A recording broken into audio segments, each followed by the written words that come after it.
आपका CBCT and MP exam में। तो चलिए आज के जो क्वेश्चंस हैं वो हम स्टार्ट करते हैं। आज का हमारा पहला क्वेश्चन क्या है, पढ़ लेते हैं हम अपना पहला क्वेश्चन। तो देखेंगे पहले क्वेश्चन को। वर्ल्ड वाइड वेब जो है पेज या पेजेस से मिलकर बना हुआ होता है। जो वर्ल्ड वाइड वेब होता है वो कितने पेजेस से मिलकर बना हुआ होता है, यह क्वेश्चन में पूछा गया है। तो ऑप्शन पढ़ेंगे 1 पेज से, केवल 100 पेज से, केवल 500 वेब पेज से, या फिर लाखों वेब पेजेस से। तो आप सभी लोग जानते होंगे कि जो हमारा वर्ल्ड वाइड वेब होता है ना, वो लाखों वेब पेजेस से मिलकर बना हुआ होता है।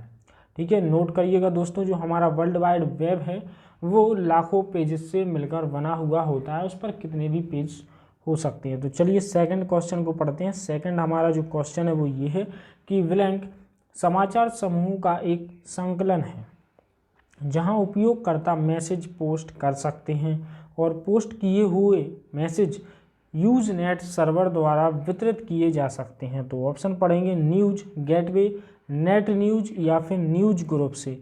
तो ये इसका जो हमारा आंसर हो जाएगा वो हो जाएगा नेट न्यूज।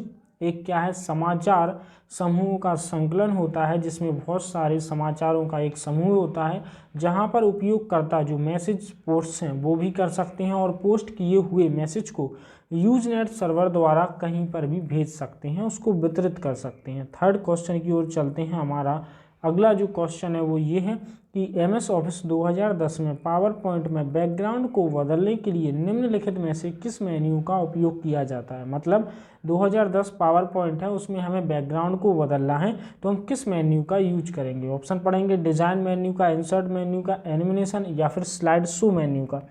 तो 2010 पावर पॉइंट में बैकग्राउंड को बदलने के लिए हम किसका यूज करेंगे, डिज़ाइन मेन्यू का यूज करेंगे। डिज़ाइन मेन्यू के द्वारा हम 2010 में जो पावर पॉइंट है उसमें हम बैकग्राउंड को चेंज कर सकते हैं या फिर बदल सकते हैं। तो चलेंगे अगले फोर्थ क्वेश्चन की ओर। अगला जो हमारा फोर्थ क्वेश्चन है वो ये है कि CD-ROM का पूर्ण रूप क्या है। ऑप्शन पढ़ेंगे compact table read only memory, compact data read only memory, या फिर थर्ड ऑप्शन दिया है हमारा compact table disk read only memory, compact disk read only memory. तो इसका हमारा जो सही आंसर हो जाएगा वो डी ऑप्शन में दिया गया है, compact disk read only memory.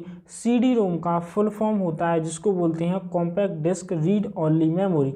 चलते हैं हम अपने अगले पांचवें क्वेश्चन की ओर। पांचवा क्वेश्चन क्या होगा देखेंगे। पांचवा जो हमारा क्वेश्चन है वो ये है कि एक डेडिकेटेड कंप्यूटर क्या होता है। जो डेडिकेटेड कंप्यूटर वो क्या होता है, एक ऐसा कंप्यूटर जो केवल एक व्यक्ति द्वारा प्रयोग किया जा सके। सेकंड ऑप्शन दिया है एक ऐसा कंप्यूटर जिसे एक कार्य के लिए निर्धारित किया जाता है और केवल एक ही कार्य किया जाता है। एक ऐसा कंप्यूटर जो एक ही प्रकार के सॉफ्टवेयर का प्रयोग करता है। और फोर्थ ऑप्शन में दिया है एक ऐसा कंप्यूटर जो एप्लीकेशन सॉफ्टवेयर के लिए प्रयोग किया जाता है। तो जो हमारा डेडिकेटेड कंप्यूटर होता है वो एक ऐसा कंप्यूटर होता है जिसे एक कार्य के लिए निर्धारित किया जाता है और केवल एक ही कार्य उससे किया जाता है। डेडिकेट का मतलब आप समझते होंगे कि एक ऐसा कंप्यूटर जो सिर्फ एक कार्य के लिए बना हो और उससे एक ही कार्य किया जा सकता है, जो उसको कार्य दे दिया वही कार्य वह करेगा, उसको डेडिकेटेड कंप्यूटर बोला जाता है। तो चलते हैं हम अपने अगले 6 नंबर के क्वेश्चन पर। इसमें यह पूछा गया है कि जब एक रेंज का सिलेक्शन किया जाता है तो MS एक्सेल में पिछली सेल को ब्लैंक को दबाकर एक्टिवेट किया जाता है। ऑप्शन पढ़ेंगे अल्ट टैब एंटर या फिर शिफ्ट। हम शिफ्ट ऑप्शन का यूज करके क्या कर सकते हैं, एक रेंज को पहले तो हमने जिसको सिलेक्ट किया है वो सिलेक्ट करेंगे और MS एक्सेल में उससे पिछली वाली रेंज को यदि हमें एक्टिव करना है तो हम शिफ्ट बटन दबाकर एक्टिवेट कर सकते हैं। तो चलिए चलते हैं अगले 7वें नंबर के क्वेश्चन पर। 7वां जो हमारा क्वेश्चन है वो ये है कि निम्नलिखित में से कौन सा एक इम्पैक्ट प्रिंटर नहीं है। इनमें से ये बताना है कि इनमें से कौन सा इम्पैक्ट प्रिंटर का एक प्रकार नहीं है। ऑप्शन पढ़ेंगे daisy wheel printer, dot matrix printer, chain printer या फिर लेजर प्रिंटर। तो जो हमारा लेजर प्रिंटर है वो नॉन इम्पैक्ट प्रिंटर है, बाकी इम्पैक्ट प्रिंटर नहीं है। बाकी जो daisy wheel printer, dot matrix printer, chain printer है ये सभी इम्पैक्ट प्रिंटर के अंतर्गत आते हैं। हमारे प्लेलिस्ट में प्रिंटर की एक वीडियो डली हुई है, वो भी आप वहाँ से प्लेलिस्ट में जाकर देख सकते हैं। वहाँ पर हमने प्रिंटर का विस्तारित रूप से समझाया हुआ है। तो चलेंगे अगले 8वें नेक्स्ट क्वेश्चन की ओर। देखिए दोस्तों, जिस भी स्टूडेंट्स को हमारे द्वारा बनाए हुए PDF को खरीदना है तो वो हमारे द्वारा डिस्क्रिप्शन में दिए हुए नंबर पर कॉन्टैक्ट करके वहाँ से वह PDF खरीद सकती हैं। तो चलते हैं अगले 8वें क्वेश्चन की ओर। 8वें क्वेश्चन में क्या पूछा गया है, देखेंगे हम अपना 8वां क्वेश्चन। निम्नलिखित में से ऐसी कौन सी इनपुट या आउटपुट डिवाइस है जिसके माध्यम से डेटा कंप्यूटर प्रणाली में प्रवेश करता है या उससे बाहर निकलता है? कौन सी ऐसी इनपुट आउटपुट डिवाइस है, ऑप्शन में दी गई है, जो डेटा प्रणाली में प्रवेश भी करता है और उससे बाहर निकलता है? तो ऑप्शन पढ़ेंगे हम अपने, कीबोर्ड, टर्मिनल, प्रिंटर या फिर प्लॉटर। तो इसका आंसर हो जाएगा हमारा क्या, टर्मिनल। टर्मिनल एक ऐसी डिवाइस है जिससे डेटा कंप्यूटर के अंदर प्रवेश करता है और उससे बाहर भी निकलता है। तो चलिए चलते हैं अगले 9 नंबर के क्वेश्चन पर। इनपुट आउटपुट डिवाइस पूछी गई थी वहाँ पर, जो कि उसका आंसर है टर्मिनल। अगला जो हमारा 9 नंबर का जो क्वेश्चन है वो ये है कि किसी भी एप्लीकेशन विंडो में सबसे ऊपर वाला सीट्स बार ब्लैंक होता है जो डॉक्यूमेंट या एप्लीकेशन का नाम प्रदर्शित करता है। ऑप्शन पढ़ेंगे, menu bar, tool bar, status bar, title bar. तो ये होता है हमारा क्या, टाइटल बार।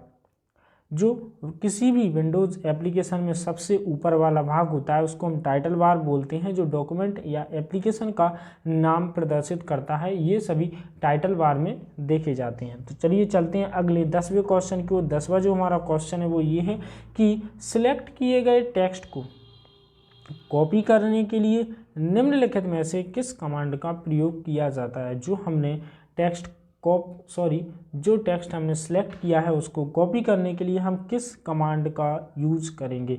ऑप्शन पढ़ेंगे, मूव कमांड का, कॉपी कमांड का, डुप्लीकेट कमांड का या फिर कट का। तो हम जो यूज करेंगे वो होगा कॉपी। कोई भी सिलेक्टेड किया हुआ टेक्स्ट को कॉपी करने के लिए हम कॉपी कमांड का ही यूज करते हैं और इसकी जो शॉर्टकट की होती है वो होती है Ctrl+C।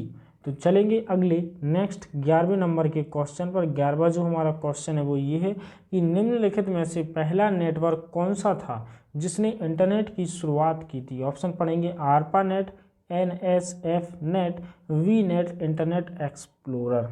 तो बताइए दोस्तों इसका आंसर क्या होगा? तो इसका जो हमारा आंसर हो जाएगा वो हो जाएगा ARPANET। ARPANET एक ऐसा नेटवर्क है जिसने इंटरनेट की शुरुआत की थी। सबसे पहला नेटवर्क माना जाता है ARPANET। चलेंगे अगले नेक्स्ट 12वें नंबर के क्वेश्चन पर। 12वां जो हमारा क्वेश्चन है वो ये है कि निम्नलिखित में से किस प्रोटोकॉल का प्रयोग करके हम मेल भेजने के लिए यूज किया जाता है? तो HTTP या फिर TCP या फिर IP, FTP या फिर SMTP।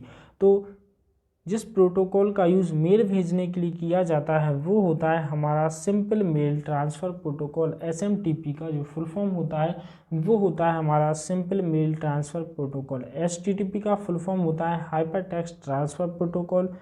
और TCP या IP का जो फुल फॉर्म होता है वो होता है ट्रांसमिशन कंट्रोल प्रोटोकॉल या फिर इंटरनेट प्रोटोकॉल। FTP का फुल फॉर्म होता है फाइल ट्रांसफ़र प्रोटोकॉल। चलिए चलते हैं अगले 13वें नंबर के क्वेश्चन पर। हमारा जो क्वेश्चन है वो ये है कि निम्नलिखित में से कौन सा प्रोग्राम यूजर इनपुट लेता है उसकी व्याख्या करता है और यूनिक्स में आवश्यक कार्यवाही करता है? ऑप्शन पढ़ेंगे, kernel, shell, system call, scheduler. तो इसका जो हमारा सही आंसर हो जाएगा वो हो जाएगा बी ऑप्शन, शेल। चलते हैं अगले 14वें नंबर के क्वेश्चन पर। जो हमारा क्वेश्चन है वो ये है कि डेटा या आंकड़ों को डेटा बस में रखने से पहले ब्लैंक में संग्रहित किया जाता है। ऑप्शन पढ़ेंगे, memory access registers, memory data register या फिर memory arithmetic register, memory address register. तो इसका हमारा आंसर हो जाएगा क्या, मेमोरी डेटा रजिस्टर। डेटा आंकड़ों को डेटा बस में रखने से पहले किसमें संग्रहित करेगा? ये करेगा मेमोरी डेटा रजिस्टर में, उसको सबसे पहले स्टोर करता है। चलते हैं अगले नेक्स्ट 15वें नंबर के क्वेश्चन पर। ये पूछा गया है हमसे कि PCI NIC इंस्टॉल करते समय आप IRQ की उपलब्धता की जांच कहां पर कर सकते हैं?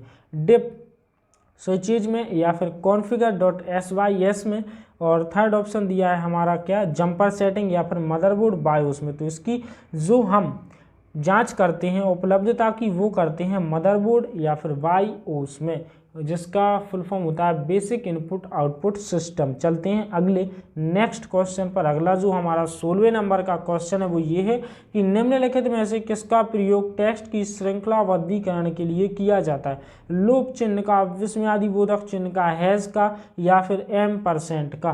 तो टेक्स्ट के श्रृंखलाबद्धीकरण के लिए %का यूज किया जाता है। अगला जो हमारा क्वेश्चन है वो पढ़ते हैं हम अपना 17वें नंबर का क्वेश्चन।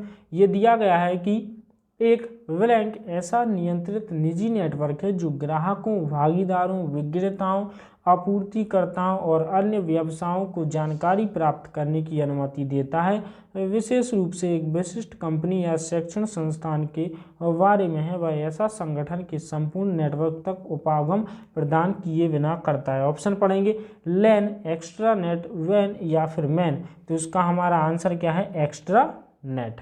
चलते हैं अगले 18वें नंबर के क्वेश्चन पर। जब आप किसी फाइल को डिलीट करते हैं तो यह डिफ़ॉल्ट रूप से कहाँ पर चली जाती है? सभी लोग जानते होंगे कहाँ जाती है। जब हम फाइल को परमानेंटली डिलीट ना करके सिर्फ डिलीट करते हैं तो ये जाती है हमारी कहाँ पर? रिसाइकिल बिन में। जब भी हम किसी फाइल को डिलीट करते हैं और डिफ़ॉल्ट रूप से रिसाइकिल बिन में चली जाती है। अगला जो हमारा क्वेश्चन है वो 19वें नंबर का क्वेश्चन है। पढ़ते हैं हम अपना अगला 19वें नंबर का क्वेश्चन। तो देखेंगे 19वें नंबर का क्वेश्चन क्या है। माइक्रोसॉफ्ट पावर पॉइंट के निम्नलिखित में से किस विकल्प से आप एक ऑब्जेक्ट से एनिमेशन कॉपी करके एक अन्य ऑब्जेक्ट पर अप्लाई कर सकते हैं? ऑप्शन पढ़ेंगे फॉर्मेट पेंटर, पेंटर, कॉपी और पेस्ट और एनिमेशन पेंटर। तो इसका आंसर हो जाएगा हमारा एनिमेशन पेंटर। अगला जो क्वेश्चन है वो पढ़ेंगे इलेक्ट्रॉनिकली सिम्युलेटेड परिस्थिति में होने वाली लर्निंग प्रक्रिया को ब्लैंक कहा जाता है? Email, e learning, e commerce या फिर ई बैंकिंग। तो इसका आंसर हो जाएगा हमारा ई लर्निंग। इसी के साथ साथ दोस्तों जो आज की क्लास होती है वो होती है समाप्त। जिस भी स्टूडेंट को हमारे द्वारा बनाई हुई PDF खरीदना चाहते हैं वो हमारे द्वारा दिए गए डिस्क्रिप्शन नंबर में कॉन्टैक्ट कर सकते हैं। तो आज की क्लास यहीं पर होती है समाप्त। मिलते हैं कल शाम 7 बजे। जय हिंद, जय भारत। धन्यवाद दोस्तों।